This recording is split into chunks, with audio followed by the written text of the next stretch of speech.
Գրիգորյանների ընտանիքի համար յուրաքանչյուր վայրկյանը կարող է ճակատագրական լինել։ Հողի սահքի հետևանքով ճանապարհի հենապատն առաջ է գալիս ու սպառնում ընկնել տան վրա։ Նորարեշ 33 փողոցի 24 տունը վթարային է դեռևս խորհրդային տարիներից։ Մինչև այսօր պատկան բոլոր մարմիններին դիմել են, սակայն ամեն անգամ միևնույն պատասխանն է։ Հակասողանքային աշխատանքների համար պետությունը գումար չունի։ Քաղաքային իշխանություններից հույս չունեն, ամեն օր քնում ու արթնանում են միայն այն հույսով, որ ողջ կմնան։ Վերջի ժամանակների ցնցումներից, այս անձրևներից եւ գրունտային ջրեր կա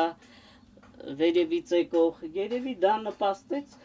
դուրս եկա, տեսա, որ այդ շիվիլյեր բետոնախառը, որ սողանքի վրա դրել են հենապատը,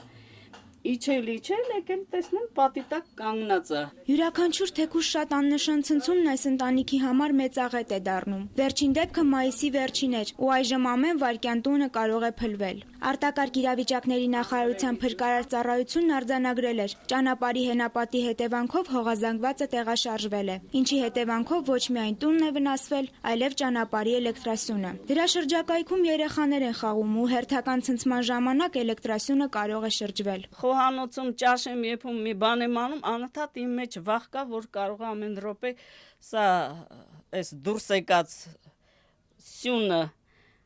դուրս պրծնի ու հարվածի տան պատին ու մենք մնանք փլատակների տակ։ Տունը խոնավ է, պատերը բորբոսնել են ու ճաքել։ Տիկին Ալվարդը փոքր միջոցներով փորձել էր մեղմացնել ձմեռվա ցուրտը։ Իսկ գարնաջերմությունը խոնավ սենյակը երբեք չի զգա։ Երբ պատուհան են բացում, հարևանի վնասված կոյուղու գարշահոտությունն ու կեղտաջրերը ամբողջությամբ լցվում են տուն։ Ընտանիքը թեև հույսը կորցրած, սակայն մեկ անգամ եւս դիմել է Երևանի քաղաքապետարան։ Այստեղ նրանց կրկին նույն պատասխանն են տվել։ Գումար չկա։ Միշտ դիմել եմ թաղապետարան, քաղաքապետարան, թաղապետարանը ինձ պատասխանում է, որ մենք ֆինանս չունենք, մեզ ֆինանսավորում է քաղաքապետարանը,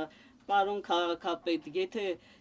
դուք եք ֆինանսավորում, ինչու եք իմ դիմումները նորից ուղարկում թաղապետարան, նրանք էլ ասում են, որ մենք գումար չունենք։ Մեր հեռուստաընկերությանը սակայն նույն պատասխանը չտրվեց։ Փորձելով իմանալ, թե ինչ միջոցներ է ձեռնարկում քաղաքապետարանը խնդրին լուծում տալու համար, ասացին, որ շինարարական բարեկարգման վարչությունը դեռևս պատասխան չունի։